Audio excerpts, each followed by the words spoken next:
21h30, Madame, Monsieur, bonsoir, bienvenue dans le journal.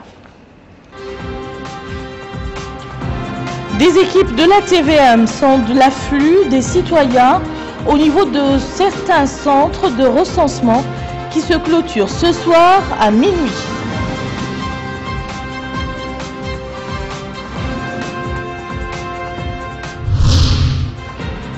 La conférence sur la Syrie, dite Genève 2, s'ouvrira les 23 et 24 courants selon le vice-premier ministre syrien.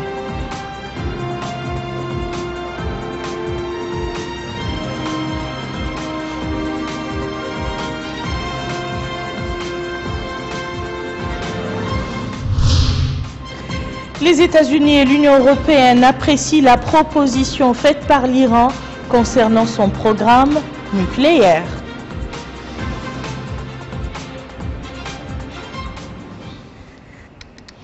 Avant de développer ces titres, ce communiqué rendu public par les syndicats et associations de la presse publique et privée, dans lequel ces organisations se disent solidaires avec notre confrère Ishaq al-Mukhtar, accompagné d'un caméraman libanais et d'un chauffeur syrien, avec lesquels il n'y a plus de contact depuis mardi soir, alors qu'ils étaient en mission en Syrie. La famille de la presse en Mauritanie demande par conséquent aux différentes parties syriennes en conflit d'apporter la lumière sur la disparition de ses confrères qui travaillent pour la chaîne Sky News et leur fait porter l'entière responsabilité en cas d'atteinte à leur vie. Je vous le disais dans les titres, l'opération du recensement administratif à vocation électorale s'achève ce soir à minuit. Certaines de nos équipes se sont rendues au niveau de certains centres de recensement de Nouakchott pour s'informer du flux des électeurs désireux de se faire inscrire sur la liste électorale. Aziz Haidara. En cette journée date limite du Ravel, les centres de recensement ont été remplis de monde, ceux pour le Ravel évidemment, mais également ceux venus pour se faire enrôler. Auxerre, dans plusieurs centres pour le Ravel, ils étaient nombreux à avoir fait le déplacement munis de leurs pièces d'identité pour se faire enregistrer en cette date butoir. Le président de ce centre nous confie que la journée s'est plutôt bien passée, aucun incident, et qu'il y a eu un afflux de personnes aujourd'hui à s'être fait enregistrer pour le Ravel. Par contre, dans la Mokhata de Sapra, les bureaux des centres de recensement étaient ni vides ni chargés. Quelques personnes venaient et 10 minutes plus tard repartaient. Bon, pour le moment, ça se passe puisque c'est le dernier délai. Ça se passe en rythme un peu ralenti par rapport à nos attentes. On espère bien que d'ici là que les gens viendront à un engouement beaucoup plus sérieux et que les choses se passeront dans un délai, Inch'Allah, bien.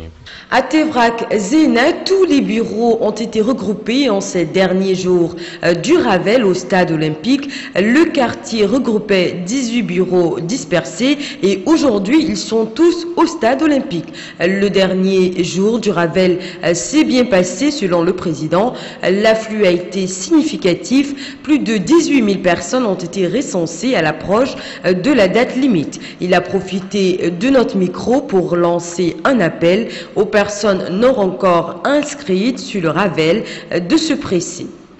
Le Ravel qui prend fin ce soir à minuit a débuté le 7 septembre. Il a été prolongé 2 fois de suite par la CENI pour permettre à plus de Mauritaniens de se faire inscrire.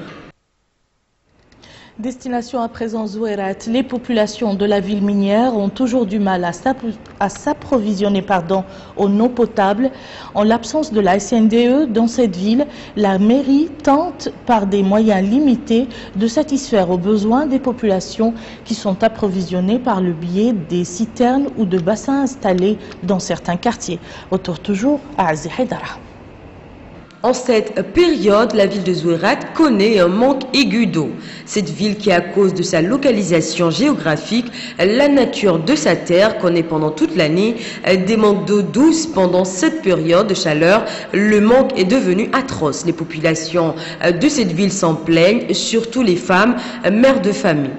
L'eau, dit-elle, nous laquerons à 20 000 où il y a l'eau salée et 30 000 l'eau douce. Elle ajoute que ça fait un peu moins de 2 mois qu'elle a passé la commande pour l'eau et jusqu'à présent rien, aucune réponse. Cette hôte, quant à elle, affirme qu'il n'y a aucun souci dès qu'elle se présente ou qu'elle commande. Elle a de l'eau, elle affirme être satisfaite.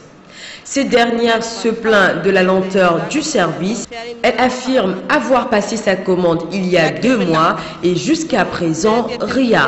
Les pouvoirs publics ont lancé un programme d'essailement d'eau, rendre l'eau salée douce, un projet qui doit permettre de résoudre ce problème. Mais au niveau local, les autorités assurent l'approvisionnement des populations en eau potable par le biais de citernes. Le problème d'eau potable est un problème très sérieux et très ancien dans la ville de Zouérate.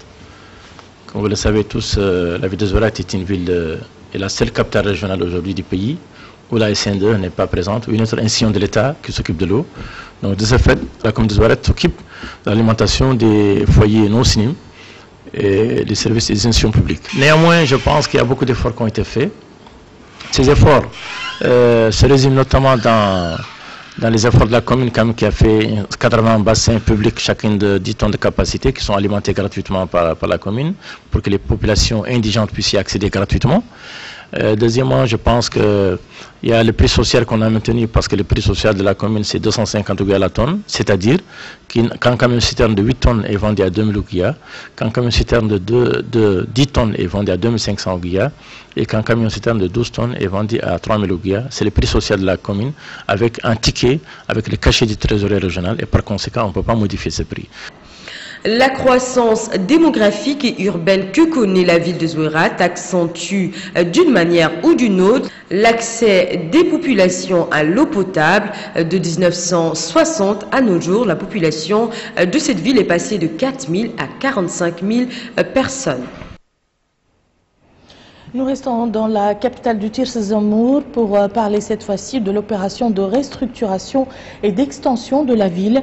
Plus de 2000 terrains ont été attribués dans ce cadre aux populations, dont certaines se trouvaient dans des zones inondables. Cette opération a été accompagnée par le démarrage d'un certain nombre de projets visant à rapprocher des services sociaux des citoyens. Mohamed Lemil Bakar. La ville de Zouérate, à l'instar de Nouakchott et d'autres villes du pays, a connu une vaste opération de distribution de terrains. Nombre de foyers résidant dans des quartiers non lotis ont bénéficié de terrains dans le cadre d'une opération d'extension de la ville et de restructuration entreprise par le ministère de l'Habitat, de l'Urbanisme et de l'Aménagement du territoire et qui a été accompagnée par la réalisation d'un ensemble de projets socio-éducatifs. Ces citoyens déclarent que les terrains sont viables et leur attribution s'est faite sans faute. Ils affirment en revanche qu'ils sont confrontés aux problèmes de l'eau potable, de la santé en l'absence d'une structure sanitaire, d'un marché et de l'électricité qui n'est pas encore disponible.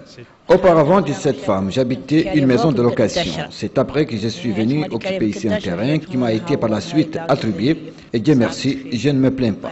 En attendant la finalisation des infrastructures, certains services sociaux de base provisoires ont été prévus pour répondre aux besoins des populations. Ils parlent d'un problème d'eau. Voilà, ils ont 11 réserves d'eau. Inch'Allah, tous les problèmes seront résolus, Inch'Allah. Maintenant, nous sommes sur le site de la construction d'une école, de 8 classes. Elle est au niveau de la fondation. Et bientôt, Inch'Allah, il y a encore la direction. Tout est là, il n'y a pas de problème, Inch'Allah. Ça sera construit, Inch'Allah, dans un délai de 8 mois à peu près. 8 mois à peu près. Les habitants de la nouvelle zone aménagée ont été transférés de l'ancienne ville suite aux dernières pluies et après l'inondation de leur quartier. Ils seront rejoints par d'autres familles qui se trouvent elles aussi sur un site inondable. Le chef de la mission de l'ONU au Mali a réclamé un renfort en troupes pour faire face aux attaques asymétriques persistantes de djihadistes armés dans le nord. Cet appel lancé par le haut de la tribune du Conseil de sécurité à New York intervient au moment où la France prévoit de réduire ses effectifs d'environ 3000 soldats fin janvier 2014. Le représentant spécial des Nations Unies a noté qu'il n'existe actuellement au Mali que 50% des troupes nécessaires, soit environ 6000 hommes, essentiellement de pays africains, sur les quelques 12 000 prévus d'ici à la fin de l'année. En Syrie, la coalition nationale qui chapeaute plusieurs groupes d'opposition a déclaré qu'elle participera la semaine prochaine à la réunion des Amis de la Syrie qui doit porter sur la conférence de paix internationale dite de Genève 2. Le vice-premier ministre syrien, Qadri Jamil, a déclaré que celle-ci se tiendrait les 23 et 24 novembre, mais le ministère russe des Affaires étrangères a indiqué que l'annonce officielle de la date serait faite par l'ONU. La tenue de cette conférence a été repoussée maintes fois en raison de désaccords sur les objectifs et les participants. Le régime exclut tout départ d'Assad dans le cadre d'une transition, alors que l'opposition en exil rejette son maintien au pouvoir. Les discussions de Genève entre l'Iran et les grandes puissances ont été qualifiées par des analystes iraniens de nouvelle ère et de nouveau printemps. L'Iran, pour ces mêmes analystes, reste ferme sur ses droits au nucléaire. Téhéran a fait plusieurs ouvertures lors de cette réunion, la première depuis avril, considérée comme un test de la réalité du changement de politique défendu par le nouveau président. Lors de ces discussions qui ont eu lieu mardi et mercredi à Genève entre le groupe dit 5+1, à savoir les États-Unis, la Chine, la Russie, le Royaume-Uni, la France, l'Allemagne, l'Iran, Téhéran a dit accepter le principe d'inspection surprise de ces sites nucléaires, une demande de Washington. Les États-Unis ont salué l'approche plus sérieuse à leur sens dont l'Iran a fait preuve dans les discussions, admettant toutefois l'absence de percée dans ces pourparlers. Ainsi donc prend fin ce journal. Tout de suite le rappel des titres.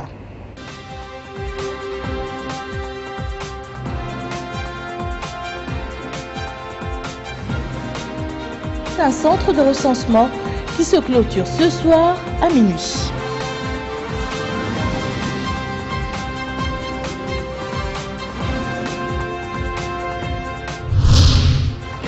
La conférence sur la Syrie dite Genève 2 s'ouvrira les 23 et 24 courants selon le vice-premier ministre syrien.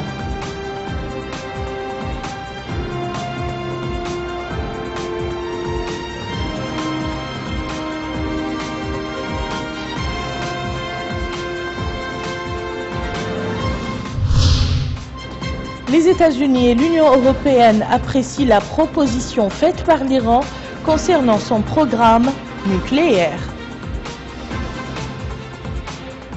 Merci, Madame, Monsieur, de nous avoir suivis. Passez un excellent week-end et à très bientôt, Inch'Allah.